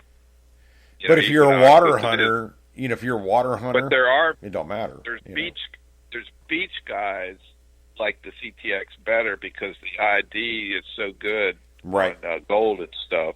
Mm-hmm. So with the two different numbers, you can pretty much tell what the item is. Right. It's pretty accurate, and you got a variety of coils for it and stuff. But the main thing is that thing is so heavy. Yeah, well, if you're using it in the water, like I know a lot of the guys do water hunting with that, or a lot of the guys use Excaliburs. I mean, the Excalibur is probably the premier saltwater underwater machine still. But I can't take a bliss tool into the water like that and waterlog it because it's not waterproof. But on the beach, on the wet sand or whatever, the bliss tool beats the crap out of the Excalibur. On especially on gold. I mean, it's just the way the machines are set up differently, and it's just like the CTX probably does it better on the wet and dry sand than the Excalibur does. I mean, I don't know. I've never used one very long, but it's like the Beach Hunter ID from White's. I always did very well with that machine on wet salt sand. Other guys go into the whole different realm and go into the pulse induction. The GPX 5000s and 4500s or the GPZs, and White's has their own brand, the TDI, or the was it Infinium from Garrett. I mean, we don't talk about Garrett a lot on here, but Garrett's been around for years too. I mean, Garrett AT Pro and AT Max and stuff, but prior to that, I mean, a lot of these companies have been around for. Well, I know White's has been around since what, 58, Craig? They started putting metal detectors out in 58 or 57, something like that. I think Garrett has been putting them out for ever also. And so we're talking old school, companies. Fisher and Minelab and Tesoro, Tesoro. And these are old school companies. I'm surprised that, I really like to see some of these companies really come up with something over the top. I think White's is due up to come up with something over the top as far as metal detectors go. They're the only ones that haven't. I don't know. I don't think they have anything new other than the MX Sport, which wasn't really that great anyways, as far as I was concerned. But the MXT I liked. I owned one of those, the MXT Pro, with the big coil on it and stuff. I think they're due up to really come up with something good. I'd like to see that because White's has been around forever. They need something.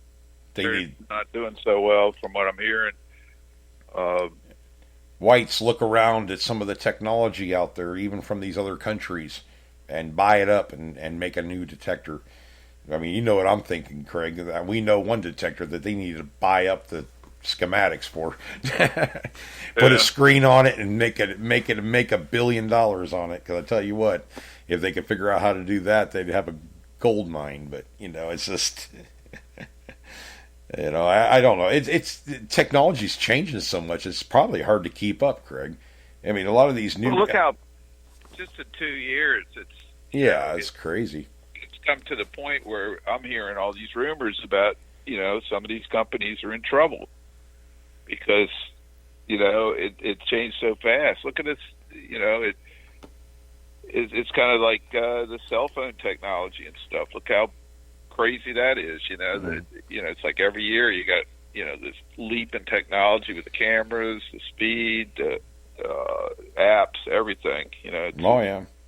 How thin they're getting. My friend just bought his iPad. I actually had given him 2 iPads and actually restored one of them, and it finally bit the dust a couple weeks ago. So he said, "Oh my God, I'm going to have to buy one. And it's going to be expensive." And they have a brand new one now for $329. Yeah. So I was showing it to him. So we ended up getting it. He ended up getting it, and I helped him put it together. Get it running. With the the email and all that stuff. Right. I've never done any of that, but that thing was like, God, it's like about the thickness of 2 pieces of cardboard. It's like unbelievable thin. I mean, it's like, God, I was like, how thin are they going to get these things? You know, is it going to be a sheet of paper, you know, with some kind of graphite battery? You know? Yeah. Well, it's like Bill Marsh says on here too. You know, it's like the MXT is a great machine. You're absolutely right, Bill. I used that for years. I love the MXT. I love the DFX. I really like the Spectrum V3i. You know, that machine really, the White's machine really opened my eyes up to what a metal detector does. You know, what you can control, what different I don't know. It's like the recovery delay and correlate and all these different aspects of a metal detector that I never saw in any other one. And it really opened my eyes up and it made me think about certain things and how to make other machines work better. It helps me out a lot. And it's like, you know, Scotty D. What's that? What if White's came out with one of those machines only with the new technology? Yeah, it'd be gangbusters. Just think what you could do with the, you know, with the you know, controlling every little function. You would go insane. Oh, well, it almost caused a divorce in my house. My wife was ready to divorce me over that machine. I had to wear my headphones. Thank God White's came out with wireless headphones back in 2009 that actually worked good. And I had to put the headphones on because the beep beep, and I did thought about it, I could turn the volume off on the beep beep thing. It would drive her crazy because I sit there, I probably spend as much time programming that machine as I did hunting with it. I mean, I spent 3.5 years with it, got all the performance I could out of it. It's a good machine, but I moved on to something better. You know, I just found something better that I like better.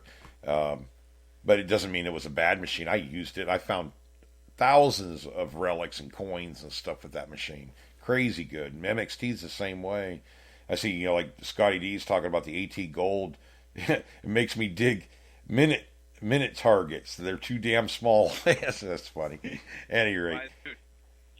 Yeah, I do that with this Simplex.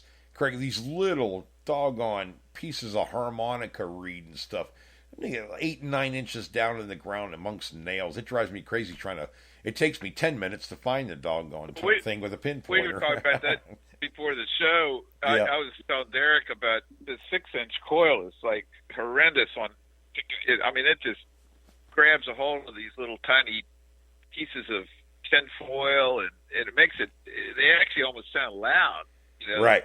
Whereas you go over with the big coil, you don't even really hear it. You hear maybe kind of like a staticky sound or a hiss right. But, you know, this thing will, you know, really narrow right on top of the target really good, you know, and, you know, sometimes I'm getting, you know, I get buttons as low as 3 on the meter, you know, so if tinfoil reads, you know, between 3 and up, I'm going to dig it, you know. Absolutely. But it does sound weird. It doesn't have that, you know, good sound to it. Right. And that's what you learn in time, though. You got to learn the machine. I mean, that's you know what you've been doing for the past year with it. I was thinking, you know, I've always thought, what if they could knock out aluminum completely? Not only big aluminum, but you know, foil even. Yeah, and that'd be awesome. There's probably a signature to aluminum in the foil. If they get enough speed, they could maybe identify it. You know, and then just completely notch it out. I don't know, man. You know, a ball of aluminum foil the size of a marble will come through. Oh my God! What if a machine could do that and hit a dime at 12 inches? How much would you pay for a machine like that? $1,000 right off the bat. I can tell you right now. Oh, it would be a lot more than that. Well, it'd probably be a lot more than that, but I'd pay $1,000 right now for it. The balls of aluminum, it's crazy. You know, like foil, somebody crumpled up in a little ball about the size of a marble. I will dig those things. It's like, oh boy, that's a good target. Dig down, 12 inches down in the ground and pull this little ball of aluminum. You just want to smash it and kick it across the field, but you don't want to dig it up 10 years later. But yeah, aluminum foil's the worst, and can slaw's not much farther behind that. I dig a lot of can slaw at this one place, and it's like it comes through at it jumps, 68 to 80. I mean, God, you're going to dig that all day long because it could be a coin, it could be a penny, dime, whatever. Yeah, it's an irregular shape, so it doesn't right. read consistently. but it gives you that high tone. That damn aluminum. Oh, these old Milwaukee drinkers back in the '70s, I could throat punch you. I mean, they dump their old Milwaukee cans behind every doggone oak tree around here. It seems like that's all. The old pull tabs or the ones that you had to take a can opener and use. Pop them. Oh my God! It's like they sat around the oak trees and drank beer all day long. But I know they didn't. But yeah, just like God. Yeah, I found right along the fence where I found all those steel bottle caps. I found 3 of those steel bottle openers rusted. Like, really? Is it going to be another bottle cap? Is it going to be another freaking pull tab or whatever? The ring tabs get me. I got one. I've only dug 2 on the site that I'm on, and they haven't been real deep. But I got this one, and it looked just like a ring. Just the way it was sitting in the ground when I out in the plug. I'm like, oh my God, I got a ring. And I reached out. I'm like, oh my goodness, it's a doggone. I didn't say that, but I had to bleep it out. It's one of those doggone pull tabs. Square tabs are pretty much easy to tell, but that's the one thing. The only thing with the Simplex is God, when I swear to God, I'm going to get a penny. I know I'm due up. I know there's coins on this property, just underneath everything. And it's like I'll get a solid 65, bang, bang, bang, bang, back and forth. Dig it up and it's a shotgun shell. It just drives me crazy. It's just like, my gosh, how many? Because I spent 3 months digging shotgun shells and bullets, Greg. Hundreds of them. Yeah. Just like, I forgot what a coin sound was. I forgot what a good signal was. I mean, you got to get out there to dig multiple targets to have that sound in your ear. Because you dig like 10 shotgun shells in a row, then I get a bullet. Then 10 shotgun shells and get another bullet. I forgot what a coin sound sounded like. We used to get onto a Civil War site in the middle of nowhere, and people get all upset because they'd start digging up all these shotgun shells. I go, no, that's a good sign. And it is. Nobody's been here. Yep. Those are, you're digging 6 or 8 inches down in the ground. Nobody's been here. They would have dug that signal. Oh, absolutely. And they go, So I said, a lot of them read exactly like an eagle bud, like an eagle coat bud. Well, I got a relic hunter right down the street from me here, Rex there. He owns a property and stuff, and he come over there and told me, he says, well, yeah, I hunted this property, 15 years ago with, he had a White's machine. I can't remember which one it said it was, but he said I hunted around the house and I hunted on top of the hill up there where the old house used to be. This is a toll bridge property. And I asked him, well, what did you find?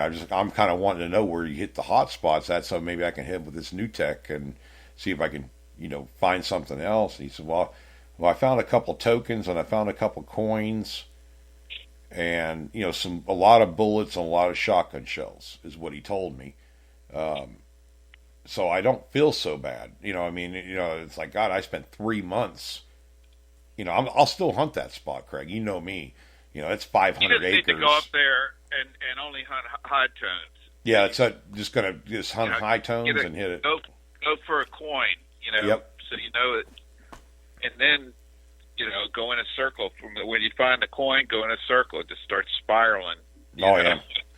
Well, it's like Pauline said, I thought I was going to call you because I hadn't seen you in 12 hours. I'm out there hunting. I mean, in the dead of the summer, 90, 100 degree weather, and, I'm out there hunting, and it's one of those things with me. I don't want to give up. I want to keep on going until I find something good, and I bring, case of water out there or whatever I need to do. And, Rex was telling me that he goes, I see you out here all the time. A lot of times when you hunt like that, you don't even realize that you're half dead until you stop. I'm not even exaggerating, Craig. I bring an extra shirt. You have this you get energy from digging good stuff. It's like all of a sudden it's like you're on a high. It's like wow. And time just goes by so quick. Next thing you know, it's been 2 hours and you're still digging. I don't mind not digging anything good because at the CW PPO hunt, I dug one round ball. That was it. I mean, everything else I dug was junk. But I didn't bother me that much. It was like, but this, man, it was personal with this Toll Bridge property is personal because I know the history's there. I know I have it in writing. I have photos. I have where the hell is everything? It has to be there. Am I dealing with water lines? Was a river higher? It's like a challenge, so I go out there and, Pauline see me leave in the morning and she goes, why are you taking the extra t-shirts? I know I'm going to need them. She goes, why are you taking the cooler? Because I know I'm going to need water. I come back there and, I mean, literally so hot out, I hunt for 4 or 5 hours. I go to the truck, unload my fine bag of all the shotgun shells and metal and everything else I found, and literally take off my shirt and wring it out. And it's like a washcloth. And you can put another shirt on and go back, drink some water, and go back out again. And I come in so beat, I'm coming back at 4 or 5 o'clock in the afternoon, and she's like, "Oh my God, are you dead yet?" I'm saying, "Well, I feel like I'm dead. I'm not getting any younger, but I can go out there and hunt with the best of them. I know that, but it's just I want some kind of, I want to find one good. I go out there for one good target. That's what my mindset is." And, for 3 months, I didn't even get that. So, yeah, it's proved determination. There's been many times I want to wrap my detector around a tree, but I know it's not the detector's fault. It's just I'm not getting my coil over it, But it keeps you honest, And when you do find a good spot, it just makes it that much sweeter. That's the way I look at it. You've had that too. I mean, you hunted some properties a million times, but, Craig has this rare talent. He will always find an eagle cuff or an eagle button. You always seem to find buttons, Craig. You're a button guy. Pauline always said, "What did Craig find this week?" I said, "He found another button." Or a flat button. Yeah, it's like certain people, like my friend Howard, he never he found buttons, but, he found plates more than anything else. Uh-huh.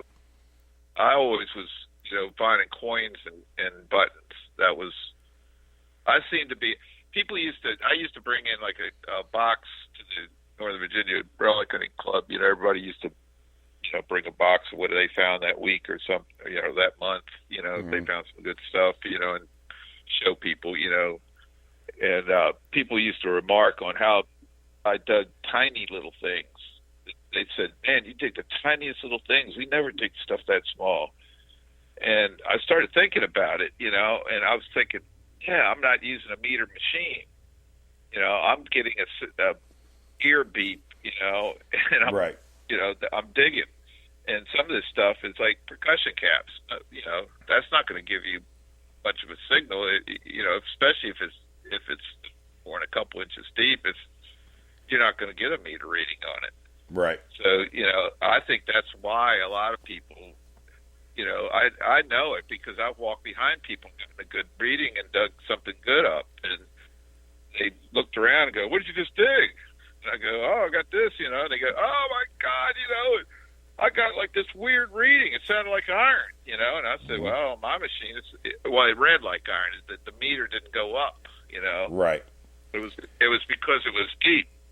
Yep. That's what the first thing that made all the difference in the world.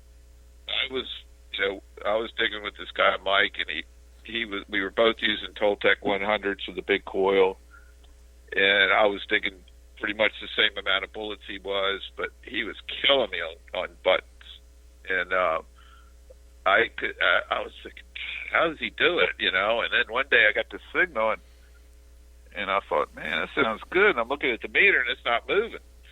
And I thought, man, I got to see what that is. And I dug up an eagle button there. It was real deep, and it was so deep it didn't read. I mean, right. it gave a good, nice beat. It was soft, but it was repeatable. But it didn't have any meter reading at all. And then after that, oh, man, he was getting upset because I was, either, staying with him on buttons or killing him. Yep. And it's like Tony in Orlando. I mean, I hunted with him for 2 years, and he said, "Good God, you're blowing me away, man." This is a guy that field tested the White Spectre V3 and, was, giving his impressions, and they were changing programs around him and, several other people around the country. And I bought one of these things in 2009. I hunted with him, and after a year of hunting with him, he goes, I don't even want to go hunting with you. I mean, you blow me away every time we go hunting anywhere, even on sites that I've beat to death. You go in there and find stuff. I said, dude, I'm just hunting. I'm watching. I've always felt like you can hunt around other people, no matter what their skill level is, and learn something from them, and they're learning something from you. That's what makes this hobby so good and fun. Is because we're all learning from each other when we're out there hunting. But with him, it's like he goes, I'm taking you to spots I've hunted for 10 years, and you're going in there and finding stuff that I'm not finding anything. So you must be doing something right. I said, I don't know, man. I'm just hunting the way that I always hunt. If I get a repeatable signal, don't go by VDIs. VDIs are great for like investigation of a target. Don't believe them. I mean, if you're getting a repeatable signal of some kind and it's in the same spot, I don't care what the VDI number says. If it just sounds good to you, dig it. Take a chance. I mean, if you only take a chance on 10 targets a day, you're going to end up with something good on one of those targets. I know it's going to be some kind of relic, something good, or something extremely deep that's actually a coin or something like that. I've seen it with the Simplex already, man. You get something that's 8 or 9 inches down, it's not going to give you a VDI number, but it's going to give you a repeatable signal. Even if it's a whisper signal, dig it. Take a few scoops out of the ground. What do you got to lose? That's the way Craig does too. I mean, we're hunters, man. We'll hunt the hell out of places. I've had one time I got a nickel signal, and I dug down and I saw a reeded edge, straight up and down in the bottom of the hole, maybe 4 inches deep. And It was a 1861 Cedar Liberty dime. Oh my God! Another time I got a dime signal. It was reading a little bit. It was like reading between dime and quarter, and I thought, that's weird. It sounds so good though. And I dig down, and I see this big reeded edge straight up and down. It was a $50. Walker Liberty $50, straight up and down in the hole, and it read like a dime. And it was probably 5 inches, maybe 5 inches deep. Another time I got a dollar reading. No, I got a $50 reading. And it was a little bit above $50, I think. And I dug, and I popped a wheat penny out of the ground. I thought, that's weird. I went back over the hole, still getting like a $50 reading. I ended up digging 49 wheat pennies stacked on top of each other. What the heck? That's weird. It was right in the back of this old church, and there was when the White Seagull first came out. Well, I think it was the second White Seagull before the Spectrum. This guy went in there. He didn't tell me at first, but he cherry picked. He dug 31 straight silver coins out of this old Catholic church, and the guy had never let anybody hunt it. So he told me about it, and I went up there, and that's where I got a signal, and it read like a dime. It was right between. It's like on the L of the sidewalk where it made a turn, and it was like right on the edge, straight up and down. And I go over it, and I go, man, that sounds good. It's like a dime signal, I think I had the Spectrum on that one, but I picked this $50 up, and the guy, he had a fit when he found out I dug the $50, and I said, man, you got 30-some coins, silver coins. But I must have dug 90 wheat pennies, I was digging like silver crosses and silver rosary boxes, they were little silver boxes. Yeah, just like a big pile of them right there where they were, I don't know, they had picnics or whatever. It seems like a ton of coins. Why, it's like Clearwater Beach. I don't care what day you go there, you're going to see at least 2 or 3, maybe even as much as 9 metal detectors out on Clearwater Beach. I went out there. This has been about 5 years ago. Me and my mother-in-law, and I got along with my mother-in-law real good. We were buddies or whatever. But she'd like to go for looking for shells, on the beach. I like metal detecting, so we used to go to the beach all the time. And I go out there. I had a beach hunter ID from White's, and she would follow me. She's looking for shells. She's watching me dig stuff. And Craig, I started getting these hits, and it's right, probably about, 5 or 6 foot from the low tide line, or high tide line. and I'm getting these hits, and I'm digging, and I dig penny, penny, penny, nickel, dime, penny, penny, penny. I don't know, and I was like getting tired of digging them. I mean, it's all in the same hole. So I said, I'm just going to move on. She was, well, I want to keep on digging right here. And she had this hole, and I said, here's my pinpointer. And she was sticking the pinpointer down in the ground and finding more. And then not even 2 foot away, I got another, big hit right there. All these kind of jumbled sounds. And I said, here's another one I'm digging out. Penny, penny, penny. We ended up with like, I don't know. God, it seemed like it was over $10 in pennies and nickels, Craig. I mean, mostly pennies. But they were all in the 70s. It's like, 70, probably, late 60s or into early 70s pennies. I don't know. We got into like a pocket of them, a cut. And, for the life of me, I'm looking for sinkers. I'm looking for lead, because lead and gold, about the same weight. But doggone, we spent, I don't know, 3 hours at least on holes, it seemed like. And, people started coming around and saying, what are you finding? And I said, look, a whole pile of change. Oh, my God, it's like somebody buried a bunch of treasure right here. I said, I don't know about that, but that's where the cut is. And they didn't know what the hell I was talking about cut-wise. But, yeah, we had a blast. And we go over to the East Coast and, hit St. Augustine, the Jacksonville beaches or whatever else. I've always done good on the beaches. I've always had fun. But Clearwater Beach is a tough beach, man. You got to know what you're doing for the most part. But, you do find stuff. Every time me and Mike Miller and Tom Jones and all those guys go down there from the Suncoast Research and Recovery Club down in St. Pete, but I'll go out there hunting with them. We always come back with a full find bag in like 2 hours. But I see other people go out there, dig, and they don't find anything, it seems like. You got to... there's certain places you got to know your stuff. That's what it amounts to. And in other beaches, you can go right on and dig a bunch of, whatever, cars and, little matchbox cars and, chains and everything else, and rings. It just depends on what detector. It really doesn't matter what detector you're using, Craig. It's just how you use it. If you watch people... You just got to get there before the other detectors get there. I don't even worry. I follow them. It pisses them off. I joke around with them about it, but I see a guy hunting, and he's 100 foot ahead of me. I'll just keep on hunting right behind him. I dig right beside his hole and dig. But I don't do it on purpose. But I know that he's found the cut because he's digging. Usually I work from the water to the dune, and I'll work that for about an hour. And I'll look back to see where my holes are at, and wherever the line is, where I see the holes are at on the beach where I've dug them, wherever there's the most of them, that's the line I follow up the beach horizontally. Across the waterway, and that's the way I usually hunt. But if I see somebody digging, I'll just go back through and follow them. If they're 100 yards ahead of me, that's fine. I'm not hurting anybody. And I've had a few of them come back. Why are you following me? I said, I'm just digging targets. I'm out here. You found the cut. I'm just following it. It's just nothing personal, but yeah, I'm out there to find stuff too. If you've already walked by it, I'm going to go hunt it.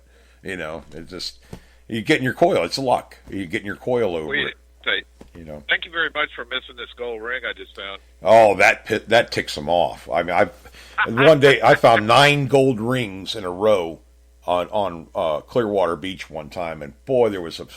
These guys are like, oh my God, where'd you find it? I said, you see where my holes are at? He goes, I was just over there an hour ago. I said, yeah, well, I don't know. That's the way the cookie crumbles, I guess. I don't know. It's just luck, man. You need a better detector. No, I didn't. I don't do that. I don't want to get in no fist fight with anybody. But it's just the way you hunt. Some people, if you watch the way they hunt, the way they swing the detector and stuff. My dad used to be really good about that. We were. They were on vacation down in Naples, Florida, and they got this, I don't know, it's like a Marriott fancy condo thing or whatever, and they invited me and my wife down there to hang out with them for a weekend, and he was sitting on the balcony, and we were sitting there talking. He goes, well, that guy doesn't know what he's doing out there. I said, what guy? He said, the guy metal detecting right there. Look how he's swinging. And my dad wasn't even a metal detectorist. He was into photography and stuff like that. He goes, well, he's swinging wild. He's up this way, that way. He goes, "That's not the way you do it." I said, "No, you can keep it level, low, and slow. You know, you hunt. Yeah. You know, a lot of people, they're out there having fun, though. I mean, that's not to be. I've tried to tell people, once in a while, kind of talking with them. But. I have too. I mean, a lot of people, don't tell me how to hunt. Yeah. Well, I don't want to get it. Right now, if they ask me, I'll tell them. I've had people ask me, what are you doing different? I had one guy we were doing that depth test on the beach. Me and Mike Miller were, and we had rings and chains planted at 12 inches down in the wet salt sand. And, we're out there with the bliss tools and stuff, and this guy comes by with an Excalibur too. And he said, he hasn't spent a lot of time with it, but he spent quite a bit.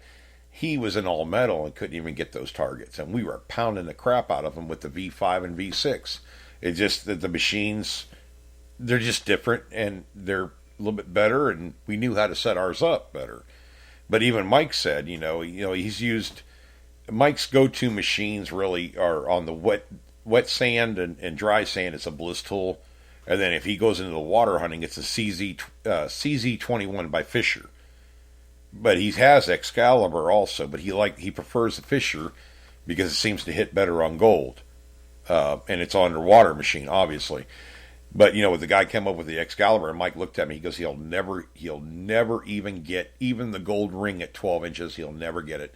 He'll get the silver, but he won't get the gold. And sure enough, the guy got the 12-inch silver ring, the same size, gold and silver, but he couldn't get the gold one at all. It's just the way the machine's set up, the way that, because they're compensating for the salt. Not that it's a bad machine, it just works differently or whatever. And it didn't surprise him. But it just won't get it that deep. Yeah, exactly. And we're talking 12-inch. Really deep. We're talking 12-inch chains, and bracelets and stuff. And we're talking even the platinum gold women's wedding band, that Mike planted, at 10 or 12 inches. I was nailing the crap out of it. He's like, "Holy crap! I can't believe the machine's getting that." I said, "Man, I tell you what, I dig targets with that machine on the beach that you cannot recover in the wet sand. I'd take two of us to dig up, and we were down at least 14 inches and got a U.S. quarter, but you couldn't dig it out fast enough before the hole collapsed on itself. So I had to get, one of my buddies was hunting with me. I said, "Hey man, when I get a signal, I'm going to start digging. You just grab the scoops whenever you can grab a scoop. I want to see what this is, because I know it's not falsing. I know it's not, how metal detectors go. You go over a hole on the beach, you dig down. Sometimes they'll give you a false signal." I said, "I know this is not a false signal. It has to be real. I mean, I'm doing too much to make sure it's not." And sure enough, it was like we were at least 14 inches down. He finally got. He actually dug it with me, but he got a quarter, U.S. quarter, in the wet salt sand. So I mean, that's like, I lose targets on the beach with the bliss tool. I can't get to them, and that's why I have such aggressive shovels too. I mean, you see my sand scoop is literally a number 2 garden shovel that's bent at a close to a 90-degree angle, and that's so I can lift and throw instead of trying to shake it out of a sifter kind of sand scoop like a T-Rex or all these sand scoops that have all the holes in them. I don't care about that. I just want to get it out of the hole and flip it and flip that dirt out, because I have to get down there fast or I'm going to lose the target, because of the sand falling in on it. And Pauline was out there with me. She goes, "My God, you dig fast." I said, "I got to. I mean, you take 2 scoops, the hole's going to collapse. So to get that 3rd scoop in there, you got to be quick." And those other kind of sand scoops that are kind of more enclosed like a tube, you can't get the wet sand out of them fast enough, and you end up hurting yourself. You also see me digging with boots. I don't wear sandals. I don't wear tennis shoes. I'm out there with boots on because it's aggressive digging. It's to get down that deep. And there are certain beaches that you can't get through. They have like a clay layer, and I know you're not much of a beach hunter, Craig, but they have this like sugar sand, all fancy sand that they pump in there. We dealt with it along the rivers. Yeah, the clay, and some of the beaches, it was like there wasn't any sand. It was like all clay, right? And the stuff would be down in there, and God, that stuff would stick to everything. I hunted with Zika. He's out of he lives up in the Cleveland area, and he came down here for his job or whatever. But he had every weekend off, and we hunted at Honeymoon Island, which is or Caladesi Island. I can't remember which one it was, but they had this brain coral. It's they had a wall out there to keep the surf from eroding the beach, and we had a bad storm, several years ago, and it pushed all that brain coral. It's like pitcher rocks the size of softballs. It pushed it all in, and you go to use a regular, even a sand scoop, whatever, you hit this rock. I mean, within 2 inches of the sand, into the sand or whatever. And he was pretty much hunting. He was hunting with an Excalibur too, for a while there, and he said I have to hunt in all metal, and that's how he learned about the bliss tool. He's like he's hunting in all metal, and I'm hunting with discrimination, and I'm hitting these targets deeper than he can even hear, But it's not bliss tool's not an underwater machine, but we ended up digging a 4 Real. And it was just beat to death. I mean, you couldn't even tell a date, or we only could go by weight, is what it amounted to. But yeah, just some of these beaches are not easy. I mean, you'll bust an ankle almost trying to dig. You'll hit that hard coral, and your ankle will roll off. And that's why I have the serious step on the shovels I use, just like the Predator tools, Craig. Because I don't know if some of you guys, you've probably done it too, Craig. Step down on a shovel and slide off that shovel and rake it across the ankle bone. I mean, you'll lay yourself open pretty good if you're not, depending on what kind of shoveler you're using. So, I came up with that. I never used a foot shovel over the years until recently. Oh, okay. Well, yeah, you use an entrenchment tool. I just chopped the hell out of it like Paul Bunyan.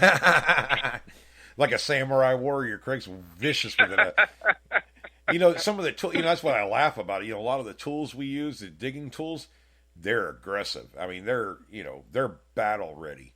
I mean, serrated, doggone, you might as well call them knives, shovels, but they're knives. I mean, they're serrated up each side. Predator tools is like, you could tear a car body apart with that thing.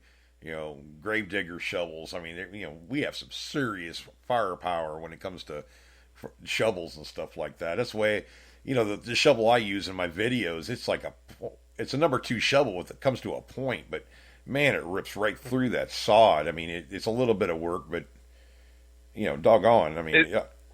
Does that thing have kind of some orange on it? Yellow. I think the handle has yellow. Yeah. Yeah, I think my friend Mike uses one of those. It's I got it from Lowe's. Angle it, and so you can pop a plug real easy with it. Yeah, I love it for that. It seems to pop a good 7-inch plug out. I bought that up in Tennessee when I was hunting with Bill Pendergrass and Tom Bunch. Me and Bill stopped at the Lowe's to get. He wanted to get a pick. That's what we used to dig in that road bed. We had to buy one of those, and we started looking at shovels in that section. We saw this, and I'm trying to remember the name of it now. I'll have to put it up there on the Facebook page. But it's like a number 2 garden shovel, like you would normally use, step shovel. But this thing comes to a point. It's thicker. Man, I tell you, I can rip on that. You've seen that thing bend. It won't break the hand. It's like a fiberglass handle on it. And it's heavier than a Predator tool and all that. But I don't mind it. I drag it behind me like a sand scoop I would do on the beach. But, man, I punch through stuff with that thing. I actually sharpen that thing, and it cuts right through the thickest St. Augustine grass. We're talking, I talk about it on my video. That's St. Augustine grass I'm cutting through. But it's natural. It's not this stuff you find in the housing addition. It's all frou-frou stuff, that they pull up. This is stuff that grows naturally in really, really hard sandy ground, like really packed. So you got to punch through that stuff. And the only other thing I could use other than that shovel is probably a Predator tool or a Gravedigger shovel. Seriously, I mean it's that hard to dig in. It's almost like not quite concrete, but to get the penetration into the ground, you need an aggressive shovel. Unless you want to hurt your foot, your arch of your foot trying to drive it in. That's why it has those pads on it. It's a well-built shovel. I want to say it was it's not an Ames. Ames puts out a pretty good shovel too for the price, but I don't like the short handles. I take the handle off and put a long handled shovel on it, and I cut down the blade. The trench shovel, I cut 3 or 4 inches off the blade with a grinder, and I bring it to so you don't have that high of a step because nobody, a lot of guys want to use those trench shovels because they're set up nice, but you have to raise your foot up 12 inches above. You don't have the leverage, so you go ahead and cut 3 inches off that blade, and then you have a typical shovel, 9-inch shovel, and you could drive that thing right and put some serration on there and put an edge on it. That sucker will cut right through sod, and really pretty much everything else. It's an aggressive shovel. I make a lot of my own shovels, Craig. Well, you know that already, but don't be afraid to try making your own shovel. Make it the way you need it.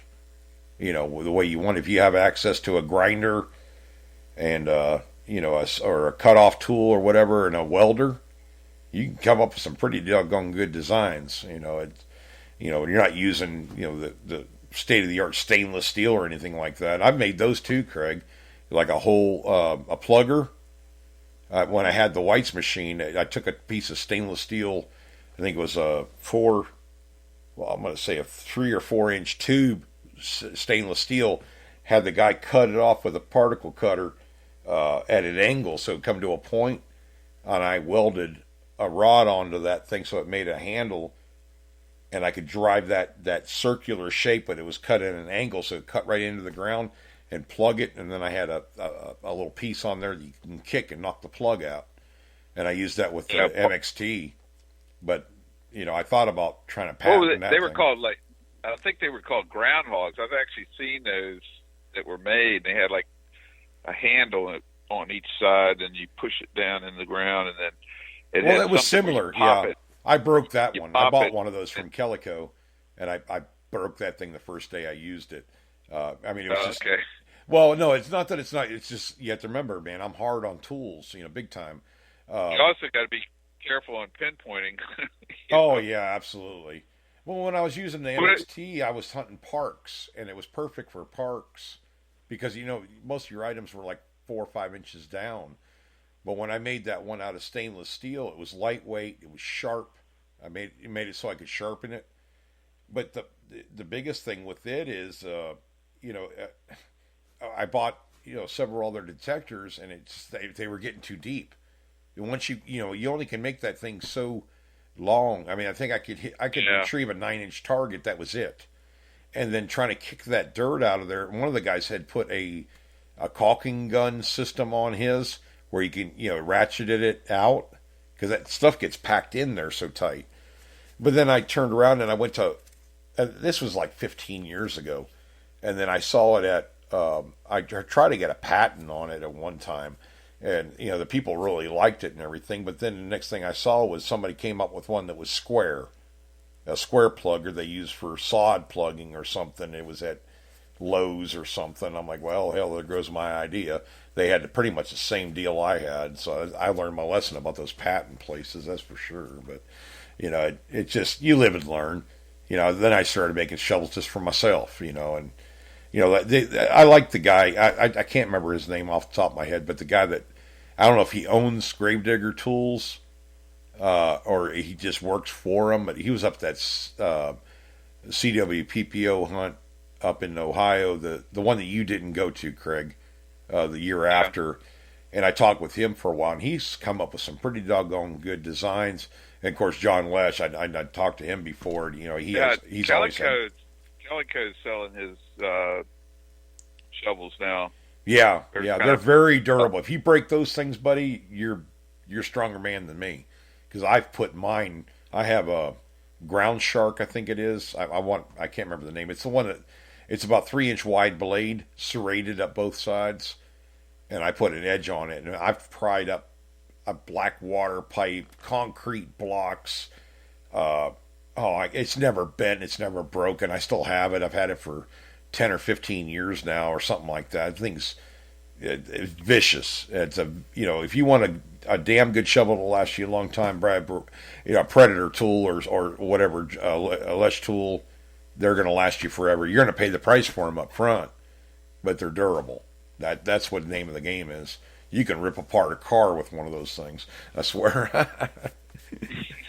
I like, we have weapons. We're metal detectors. We don't need guns. We have plenty of weapons. Craig I don't uses think it. you want to walk up to the door to get permission with one of those in your hand. No, don't walk up to him with a 30-inch handled entrenchment shovel in your hand and say, "Hey, can I hunt your property?" Yeah. Plus, it's blood red. Yeah, no kidding. Yeah, but buddy, it's 10 o'clock. We've already done a 2-hour show. This has been fun. Shoot, guys. And we have a lot of the guys on here tonight. Of course, Bill Marsh and Scotty D and Gavin's on here. Bob D's on. Nelson Sauter's on tonight. Scotty D, I think I already said him. I saw several other people on here. I'm trying to kind of pan back. But thanks for listening and everything, guys. Tell a friend.